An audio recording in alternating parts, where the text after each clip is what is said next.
Good morning, my friends.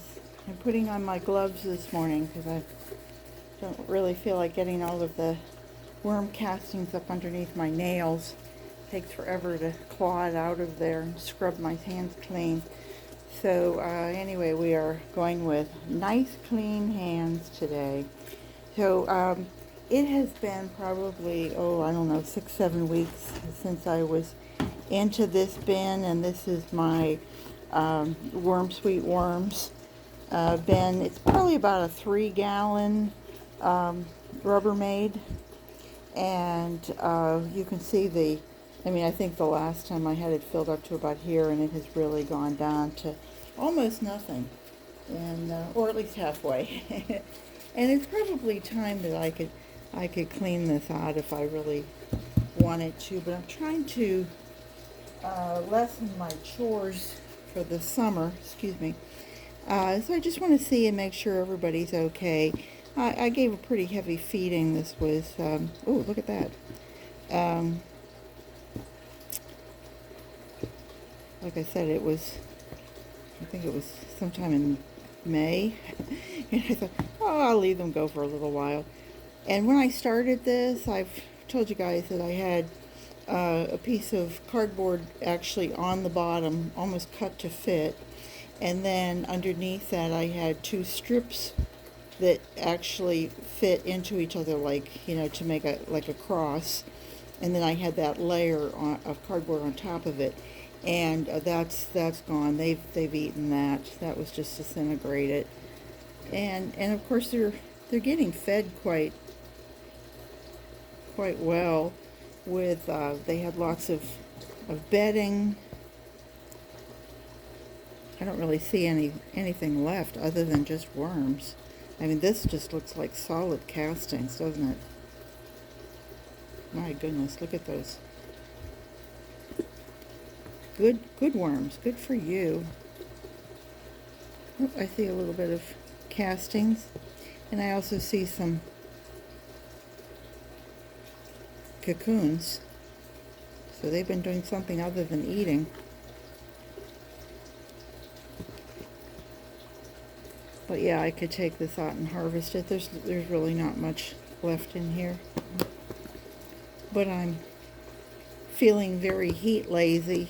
For those of you who live in Florida, you know that July and August are the days that we try to do as little outside as possible. It's a killer. This morning it was at 5 o'clock. It was almost 80 degrees with 88% humidity.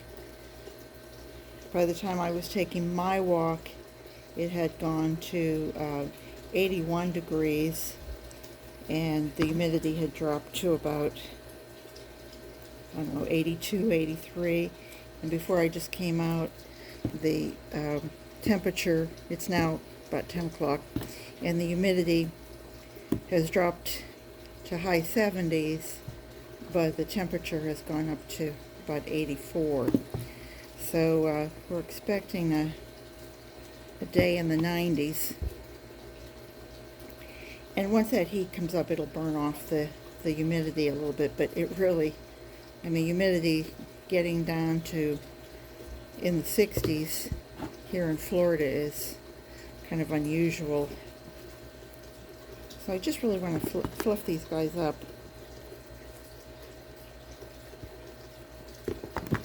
Get a little air under everyone.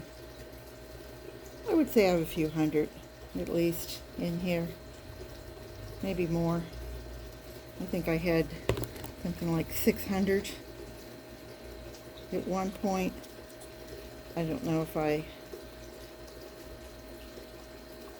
started my baby bins off with those. I pulled the numbers down a little bit, but I always think, what does it really matter how many worms you have if you customize it to your lifestyle? That's the important thing. If you want to be a grower, that's a whole different story. I have a friend who wanted to start a worm bin, so I gave him some of my worms. Well, that was fine.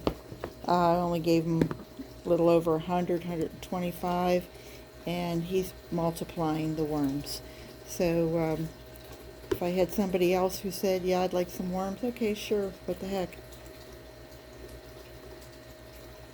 And, you know, as you're pulling out castings, you have to realize that you're never going to get 100% of the worms out. It's just never going to happen. So I think what we're going to do, maybe we will make a little station over on this side.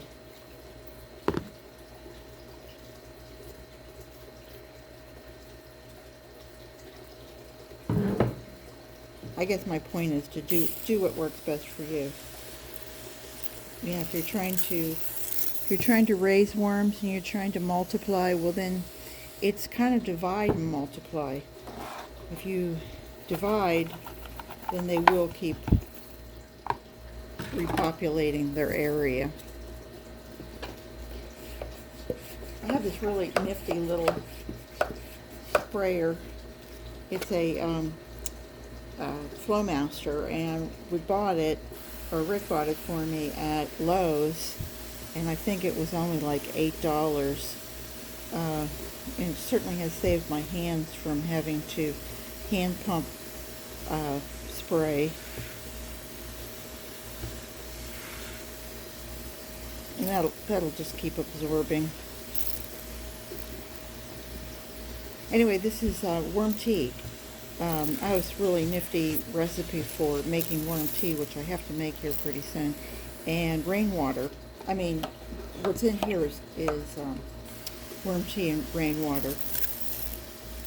But the worm tea I make is a very simple ingredient. And this is some banana peels, a few strawberry tops, and you can be just as artistic as you like. Spread them on out. These have been frozen, so any bacteria that was originally on the fruit, if there was any, on the skins, because I don't wash the skins, has been frozen. So it partially thawed. This is eggshell, and the eggshell acts as a grit. It's like rubbing two rocks together. Whatever you have in between there is going to break down. So that's quite a bit of that. And then I do have some eggshell.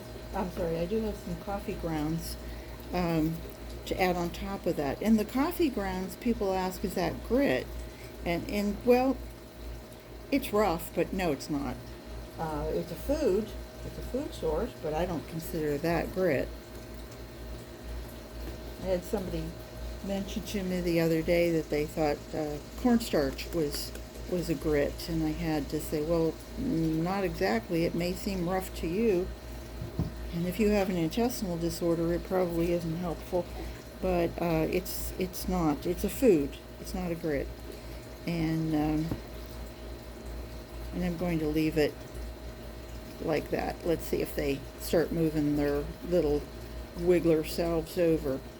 And I think that's probably going to be it for today. I just wanted to make a short video. I didn't want to make it a long one for you, but this is the 24th. 5 months, it'll be Christmas Eve. That's how I block time.